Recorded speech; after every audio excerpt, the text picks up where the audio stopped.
இது போன்ற சுவாரஸ்யமான புது புது தகவல்களை தெரிஞ்சுக்க தமிழ் ஜனம் சேனலை உடனே சப்ஸ்கிரைப் பண்ணிக்கோங்க. இமாச்சல பிரதேச மாநிலம் சிம்லாவில் திடீரென ஏற்பட்ட மேக வெடிப்பு கடும் வெள்ளப்பெருக்கை ஏற்படுத்தி மாபெரும் இயற்கை சீற்றமாக மாறியிருக்கிறது.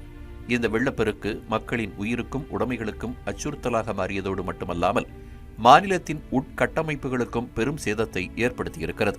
இந்த இயற்கை பேரழிவின் விளைவாக சிம்லா மற்றும் லாஹவுல் ஸ்பிட்டி பகுதியில் உள்ள 2 சிறிய பாலங்கள் முற்றிலுமாக அடித்துச் செல்லப்பட்டுள்ளன. 2 முக்கிய தேசிய நெடுஞ்சாலைகள் உட்பட மாநிலம் முழுவதும் நூற்றுக்கணக்கான சாலைகளை மூடும் நிலை உருவாகியிருக்கிறது.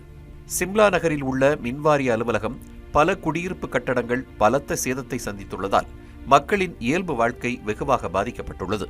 கவி பள்ளத்தாக்கு பகுதியில் ஒரு காவல் நிலையம் முற்றிலுமாக வெள்ளத்தில் அடித்துச் செல்லப்பட்ட நிலையில் ஒரு பேருந்து நிலையமும் அதனை ஒட்டிய பகுதியில் இருந்த கடைகளும் இந்த இயற்கை பேரழிவுக்கு இரையாகின. எதிர்பாராத இந்த இயற்கை சீற்றத்தால் கவி, கியாவோ மற்றும் கூட் ஆகிய 3 கிராமங்கள் வெளியுலகத்திலிருந்து முற்றிலுமாக துண்டிக்கப்பட்டுள்ளதாக அதிகாரிகள் தெரிவித்துள்ளனர்.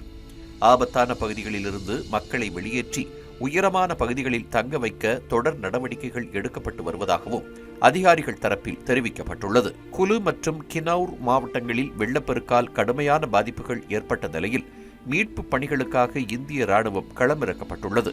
குறிப்பாக கின்னௌர் மாவட்டத்தில் நிலையற்ற நிலப்பரப்பு மற்றும் வலுவான நீரோட்டங்களுக்கு மத்தியில் ஆற்றின் மறுகரையில் சிறு காயங்களுடன் சிக்கியிருந்த 4 பேரை ராணுவ மீட்புக் குழுவினர் பத்திரமாக மீட்டனர்.